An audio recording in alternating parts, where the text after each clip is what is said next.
Hey, what's going on, everyone? Hope you're having a great Friday, and welcome to the Walrus Den number 2. Um, I did change the background a bit. Not sure if it looks any better than the first time, but I felt it was needed, and I added a little intro slide, so the pop-up icon for the video isn't this weird-looking face like that, or whatever face I was making. I'm sure it was bizarre. Still haven't figured out this camera thing as far as the front-facing camera, so again, if my eyes are wandering off, it's because I'm trying to capture the camera and make sure it looks like I'm looking at you and not looking off into space. But yeah, welcome. Hope you guys had a great week. I hope you guys have had a great, I guess, 2 weeks or a week and a half since the last video that I did. And this video diary, video journal, really, I guess we'll touch more on just a couple of things, but one major thing is consistency, right? So I felt it important, I guess more for myself, since this is more like a video diary, really, that I learned consistency. I am not a very consistent person, I will be honest, right? And when I say consistent, I mean like, and forgive me guys, I'm sweating like a pig right now. I don't know why. I've been sweating all day. It's insane the way I've been sweating. I could almost put a bucket underneath me and just fill it with my sweat. That's how bad it's been, which is so gross. But I don't know what's going on. It's because I'm out of shape or what, but it's bad. But that aside, I haven't been the most consistent person. I think that's something that I've always wanted to work on, and I just never really did. I've always kind of lived, even through college, on this concept that at any moment I could explode with potential and creativity and get something done at a high level, or just succeed at it, right? And so I never really pushed to be consistent at doing something because I always just knew that I could just do it on a whim and be great. That, of course, as you get older, starts to wane a bit, and you stop being able to produce at that level. And you need a little more time. Life hits you and you have new responsibilities and they demand that. So I'm learning in this quarantine to be consistent. And after having our son, my wife and I, she's never had an issue with consistency. The woman is like, the queen of consistency and can write a book on it practically. But I've learned as becoming a parent that consistency is big, because that's something that you're teaching your child and something that's going to help them understand a process, understand routine, schedule, things that will help them grow and learn and evolve. So I'm learning that. And in a way, sticking to doing these videos is me trying to be consistent. So that's why I was like, hopefully I stick to doing them. I said that in the last videos. Now I'm saying it again. And so far I've done 2. That's great. I guess the goal is to do 5 straight. And hopefully that means I'm on a good road, right? So consistency is big. And I'm learning that. And I'm hoping that it becomes something that I start to implement in my everyday. And when people think of consistency, obviously the thing is like, well, you wake up every day, you brush your teeth, you shower, you eat. These are consistent things, right? Things that you do on a regular basis, things that you do as a part of your everyday life routine.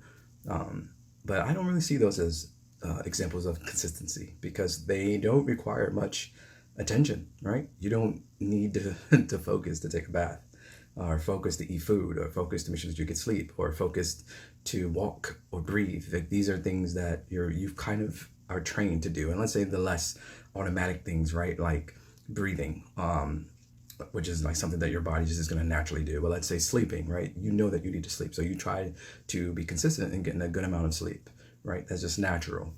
You need to eat healthy, so you try to be consistent in eating healthy things or drinking more water or whatever it is. That takes more attention, right? More mental application to do, right? And that's something that I'm trying to do more of and be more focused on. So hopefully you'll get more videos from me. And thank you for those who've checked out the first one. Thank you for those who are checking out this one. I appreciate it.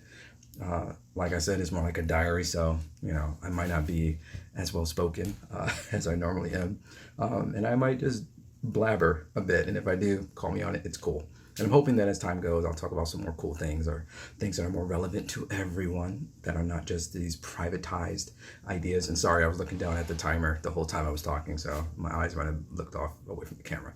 I'm going to get this camera thing down, I promise. Just give me a moment. But also, today, I kind of want to talk on something that's been weighing over me for a few months now. And Hopefully I don't tear up talking about it because it's something very close to me. But I feel like it's important just because after it happened, it took me a while to understand where I was coming from with it, what it meant to me and why it was so important for me. And I think I see like a hot spot behind me. I'm going to get all this down. I'm sorry, guys. So it's death and loss is something I want to talk about. I know that might be a heavy topic just to dive into in the second video. But I feel like it's important because it's something that we all have experienced, whether it's a loss of a loved one, like a family member or a pet, a favorite item, or a job even. And though those things are on different scales, right? Different levels of emotional strain and pain that you experience when they happen, that doesn't make any one of them less impactful in your life, all because of that. So for me, it was a loss of a good friend of mine. I won't say his name because, I want to have a level of privacy, but he was a very, very close friend of mine. Someone that in a matter of just a few years, I became really close with. He became like a brother to me. He became family. And we treated each other like that. And he was the first person, it's so funny when I think back, he was the first person to really open up with me, to be like, man, I love you, man. Like, you're my bro. Like, I love you. And when he said it, I will admit I didn't know how to receive that, because as a man, and as a black man, we are like hyper, masculine. Not in I don't think so much in a negative way, but we're very much about, that bro love. It still has like a veil, or should I say like a line, a boundary, or wall that you don't cross, right? And so I didn't really know how to accept it, but I like to believe that I showed him that I loved him as well, just by how we hung out regularly and how I tried to try to do for him when I could, and show him my gratitude, because he was so important, so integral to so much that's happened in my life and so many transformations. And when I think back on it, he's been there through so many of those huge transformations, huge evolutions, huge climbs in my life, and has been kind of that kick in your ass friend, the one that's like, dude, get your shit together. It's time to move forward. I'm sorry for cursing. It's time for you to just move there. Just do it.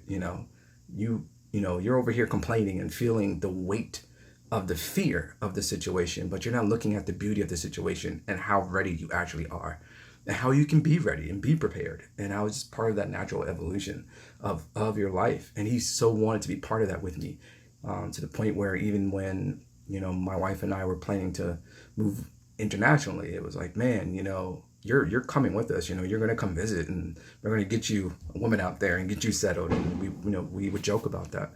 And as my family came into existence, I could see that it was something that he admired, that he wanted for himself, but it was so happy to be part of with me. He became, he basically was like uncle. He was the uncle to my son. And it was big when he passed, because it was sudden, and I just saw him just maybe about 2 weeks before he died, and it shattered me. It did. I cried so much. Even months after his death, I cried, and I would cry periodically, in certain thoughts or memories of him, and or pictures or things like that, or songs, because we were so much into music together. And he was one of those people that you just, it was one of those friendships, should I say, that was so natural of a bond that when they're gone, you feel like a piece of you is missing. And that experience taught me another aspect of love. And I think that's something that is important that everybody experience, but especially men be open to. And I know there's tons of guys who have these close bonds with their friends. That is a love bond, like a love family bond, and that's important. But I feel like there's a lot of us who don't.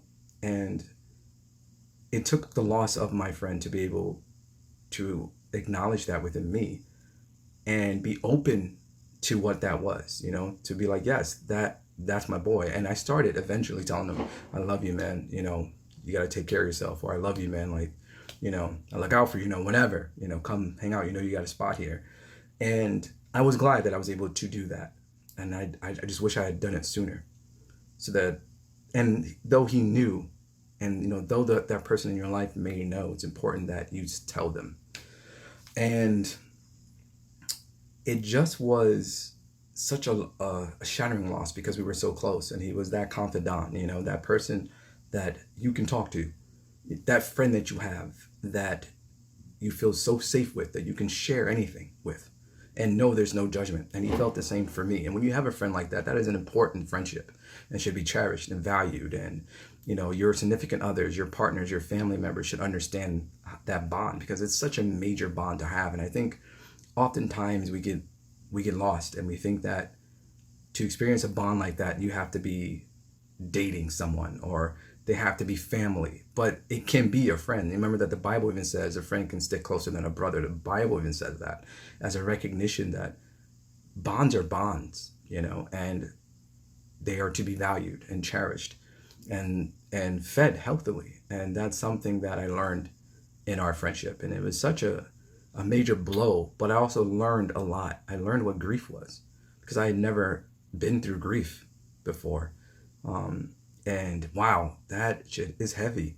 Grief is heavy. And for anyone going through grief, when they tell you it does get better, the healing does happen, it does. It does. I know you don't want to hear it in the moment that you're experiencing it. And I can tell you that for a while, subconsciously, I did not want to heal, because I felt like by healing, I was erasing that friendship, that bond, that love that I had with my friend. I was erasing that relationship. I was minimizing what he meant to me, and what great experiences, we had together, and what he meant to my family. And I kind of didn't want to be so quick to start to consider how to heal. It even took me a while to start being open to having new friends that I was trying to be close with in that way, because I hadn't tried. You don't think that someone so close to you is going to pass away so soon. It's not something that you consider. It's not something that you think about, but it happens. And forgive me, because I realize I've been looking down at the bottom of the camera this whole time. But it happens, and it can happen unexpectedly. He was young when he passed, so in my mind, it was like, we were always going to be friends into old age. We joked about that, being two old, cranky bastards walking around, being a mess. My wife, yelling at me constantly for being just too much of a cantankerous bastard. But he didn't make it that far. And it's something that you can't prepare for. But it does get better. And talking about it is key. As I started talking more about him and sharing memories with my wife, because my wife knew him too, and we were all close. I saw how that helped me heal, because I could see she missed him too, even though she didn't have the same bond. It helped that we talked about him. It helped that we spoke fondly. We had fond memories, and we joked about those things, even as it related to my son, who he held, who I trusted, my son's life with. That's how close we were, and it meant a lot to be able to do that, and it was part of the healing. When do you heal? There's no time frame for that. When do you start that process? There's no time frame for that. You grieve as you need to, and I learned that as well, because my grieving was heavy for, like 2 months. It was heavy. Heavy to the point where I'd be up late at night, knowing I have to go to work the next day, just drinking more excessively, just, being really shut in. I would be present for my wife and for my son, but when it got late or quiet, I withdrew. I found a lot of creativity there, because that's kind of where my creativity starts to explode from. And I think that's something for a lot of creatives that works. But it took a while for me to get to a place of grieving that now felt constructive, because you can have grieving that's detrimental, that breaks you down, that brings you into depression, that pulls you somewhere that the grieving doesn't need to go, right? Because now you're no longer just grieving for your loss, but now you're grieving for something else. There's like a deeper pull. It's when you start to realize that and start to remember your loved one for who they were, right? That you can start that grieving pushing forward, right? Where now it's growing. It's a grieving for positivity. You know, you remember them as a laughter, as a fun person, but what did they want for themselves? What did they want for you? Because any good friend, any great friend wants greatness for you, wants happiness for you, right? Not just for themselves. And when you start to do that, you start to realize how much by you living in that positivity, living in that love that they had for you, right? That those wishes that they had for you, and even if you can, some that they had for themselves, you're still grieving, right? Your grieving hasn't ended, but you're allowing for that release to happen now naturally, right? Where now that grieving now turns to memories, to loving memories, to a remembrance, you know, and honoring. And I think that's where I got to, you know. That's not to say I still don't cry, because sometimes I do, you know, because I'm allowing myself to be open to that, to experiencing tears, you know, experiencing that emotion. But it's also made me really love life and want to be healthier and more alive. And I know my wife who may listen to this will be like, healthier. Yeah, say that to the ice cream you keep in the freezers. Say that to the donuts you like to snack, which is true. I do need to be better at that, but it does make me appreciate relationships and family more. So with that, I started being more social. I started trying to hang out more, and the pandemic obviously put a stop to that, and I found other outlets, and I'll share a different video with with one of the outlets that I've used and how awkward that can be at times. But that has been helpful, starting to allow others in that way. So, oh, and before, because I think that's it for now. I think I've touched on the topics I needed to, and I hope what I've said has helped someone. It's been enlightening at all, or hope you cared at all. If not, don't worry about it. It's a diarrhea, you know. But happy birthday to my son. Today was his birthday. It was incredible. And I'm blessed to have gotten him to that next stage, which is like, holy cow. I can see what parents think now when your kid has a birthday and it's like, I kept you alive all this time. Oh my God, you know. How did I do it? It's amazing. It's a blessing. So happy birthday to him. And yeah, so that's it. And shout out to my man, Mac Mean. That's my boy. Check out his page, his YouTube channel. Great insights and just real life stuff, man. Mac, M-A-C, Mean, M-E-A-N. Space those out, those two words. But yeah, I hope you guys have a great weekend. 4th of July is tomorrow. So be well. And until next time, hopefully I'll have another another upgrade to these videos so they start to look more and more professional. About as professional as I can get them. But until next time, you guys be well. Peace.